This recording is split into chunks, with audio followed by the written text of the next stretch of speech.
Hello everyone. Today we are going to study about the case-based discussion on acute abdominal pain. So let's go with the case. At first case, 44-year-old lady Radha from the Kathmandu presented to the emergency department with a history of right upper abdominal pain. So what other question will you ask? So from the history, the significant finding we have know is that the age. The woman is at the age of her 40s and presented to the emergency with the history of right upper abdominal pain. So as there is a history of the pain, then we have to evaluate the pain by asking the Socrates, site onset, character, variation, associated factor, timing, exacerbating factor and the elevating factor, and the severity of the pain. So for the character of the pain, there can be burning pain, thrombic pain, colic pain, stabbing or sharp pain. So from this character we can differentiate some differential diagnosis also. So for the associated factors like nausea, diarrhea, vomiting and other systemic features like fever can also be seen in the abdominal pain diagnosis.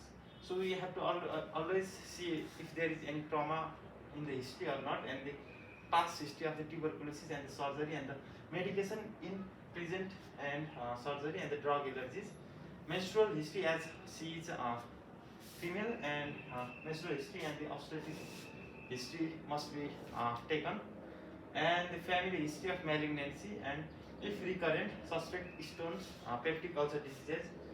And in the case there is the history of the 40s women coming with the upper abdominal pain. So in the 40s, if there is upper abdominal pain, we have to more suspect about the gallbladder or the gallstone. So more commonly age greater than 40 is the gallstone. So in the further information, the pain is of 2 days duration and has been getting worse. It is continuous in nature. The pain was associated with nausea and bilious vomiting to begin with. She gives history of intermittent central abdominal pain lasting 4 to 6 hours, sometimes related to taking fatty food which subside spontaneously or after taking NSAID for last 1 year. There is no history of jaundice, bowel habits and are normal, and there is no weight loss. So the pain is 2 days of the duration, as it is also termed as the acute pain, and continuous in the nature. If there is the colic or the intermittent and the continuous pain is more serious, more indicated to have the serious condition, and associated with nausea and bilious vomiting. So you can also keep about that multiple information. So intermittent central abdominal pain lasting 4 to 6 hours, and it is like increased when fatty food is taking, like if the person take the fatty food, then it triggers the pain. So we have to also that this finding can also give some differential diagnosis, which I will discuss later also. So and no history of jaundice and the bowel habit are normal. So even no weight loss such that there is less chance of the malignancy in the case also. So for the schema, abdominal pain, acute and the non-traumatic and localized pain, and what examination will you do? So in the examination, always we have to do the general schema for the general physical examination, pill code, and we have to more focus on the icterus, and on per abdominal examination focus on Murphy's sign.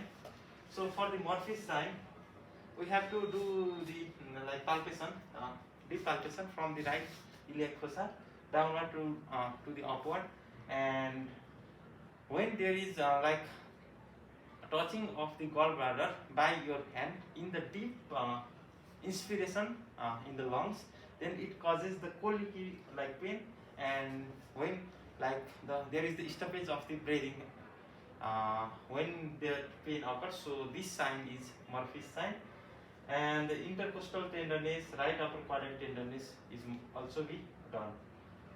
So for other information like examination showed her to be febrile. She has no icterus. Abdominal examination showed tenderness in the right upper quadrant with Murphy's sign positive. So rest of the abdomen was soft and non-tender. Bowel sound was normal. So for the most likely diagnosis, acute cholecystitis is the most likely diagnosis, because I have also told that the fatty food which triggers the like in the acute cholecystitis, it is more triggered by the fatty food also, and the Murphy's sign and the like abdominal tenderness, and this thing is suggesting that it is acute cholecystitis. So for differentiating for the biliary colic is more continuous pain like feature. It shows like continuous pain like feature. And so what investigation will you do to confirm the diagnosis? So to diagnose the case, we have to do the USG. So in the USG, main principle of the USG is it detect the organ, or it shows the organ by the sound. So there can be three findings: hypoechoic, and isoechoic. So USG finding are these, and the chest X-ray. So it's if there is suspicion of pneumoperitoneum, then we have to do the chest X-ray and the amylase for the peritonitis and the liver enzyme. If there is hepatitis, and the ECG. As in the upper abdominal pain, if there is presence of upper abdominal pain, we have to always do the ECG to rule out any cardiac dysfunction.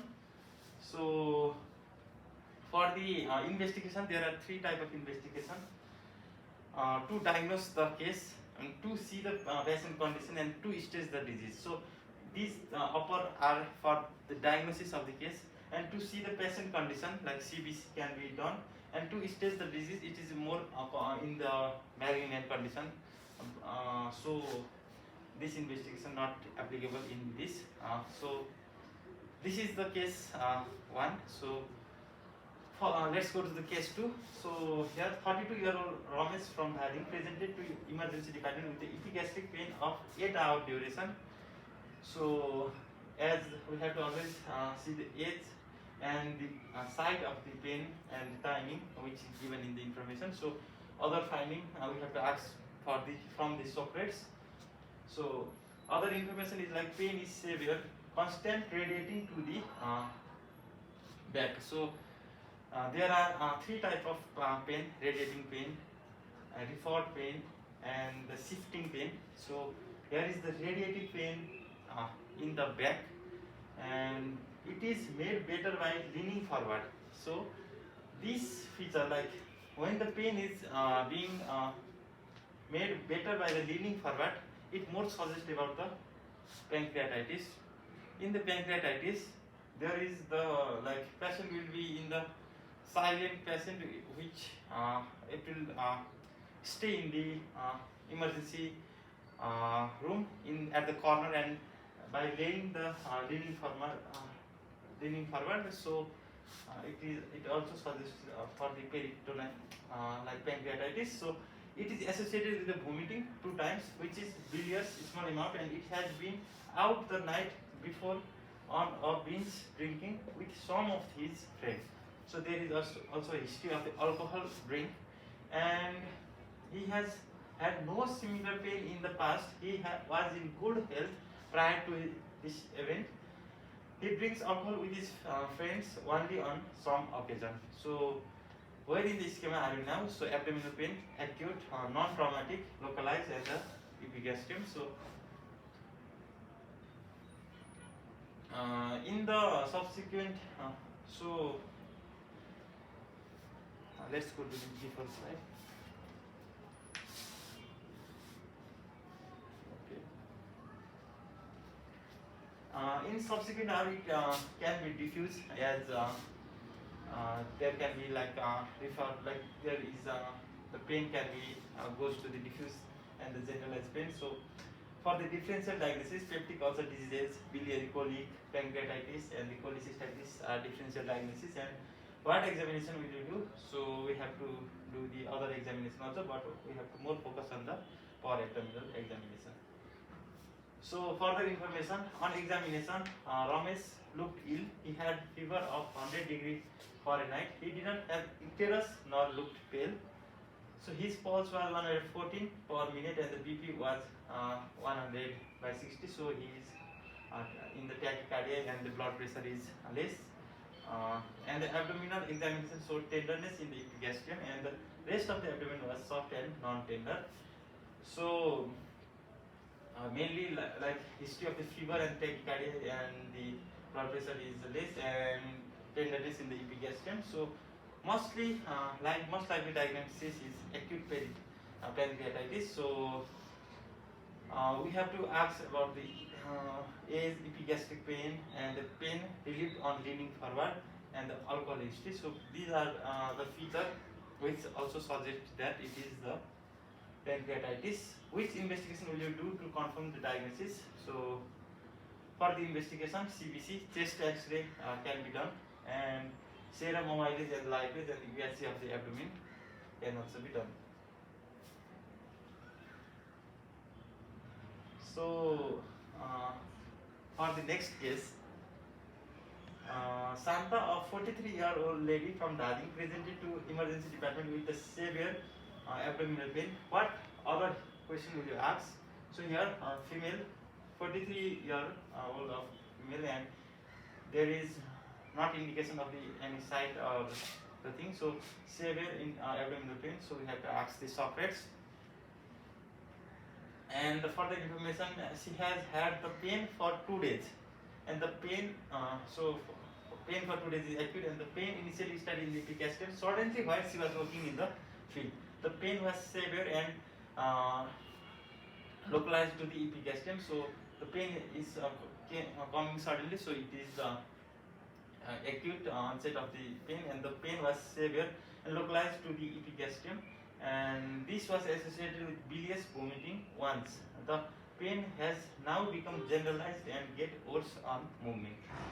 So if the pain get worse on the movement, we have to always suspect it is peritonitis. So she has had intermittent central abdominal pain for 1 year, which used to be relieved by taking food or antacid. If the pain which is relieved by the taking food, then it is mainly like duodenal ulcer or duodenal things. So if the pain increases when taking the food, it is more of the gastric abnormality. So which this is the history. So in the schema, we have abdominal pain, acute, non-traumatic, diffuse, and the peritonitis. So what examination will you do? So for the examination, that we have to differentiate the other peritonitis from the other differential diagnosis. So we have to do the guarding. We can see the guarding, rigidity, tenderness should be elicited in the abdominal examination to suspect or diagnose it is the peritonitis. So on examination, Santa was ill-looking, dehydrated, and had a pulse rate of 120 per minute and blood pressure of 80/50. So tachycardia and the blood pressure is less, and abdominal examination revealed rigid abdomen with generalized tenderness. Percussion tenderness was positive all over, and bowel sound was absent. So what is the most likely diagnosis? So this feature suggests that it is most likely the peritonitis, and most likely due to the peptic ulcer perforation, as there is a history of the peptic ulcer disease also. So what investigation will you do to confirm the diagnosis? So CBC must be done, and chest X-ray must be done with the both lobe of diaphragm. So for hollow viscous perforation, it is pneumoperitoneum with feature of peritonitis. If there is the feature of peritonitis, we can see the pneumoperitoneum at the diaphragmatic junction. So we have to see the chest X-ray also, and the amylase or lipase to rule out the pancreatitis, and the electrolyte RFT, ECG, GRBS to assess the general condition, and ultrasound shows fluid. So for adding in the ultrasound also, or ultrasound mainly if there is tear, then the finding of the ultrasound is not as good as it is. So if there is fluid, more clear finding can be seen through the ultrasound. So these are the things. So let's go to the next case. In the case 4, Ram, 17-year-old boy from Lamata, presented to the Patna Hospital emergency with a severe abdominal pain. So, 17-year-old as and the severe abdominal pain are more significant, and the other is as the pain in the socrates. We have to ask, and other information like he has had the pain for 2 days, and the pain started suddenly in the periumbilical region while he was sleeping, and this was associated with few episodes of vomiting. The pain later shifted to the right lower abdomen, which got worse on movement. So first there is the pain and which is later shifted and get worse on the movement. So in the schema, abdominal pain, acute, non-traumatic, localized, and the umbilical. So what examination? We have to do the per abdominal examination and focus on the MAC warning, tenderness, rebound tenderness. So these are the things we have to do in the examination. And so in this case, like we have see that the pain suddenly started.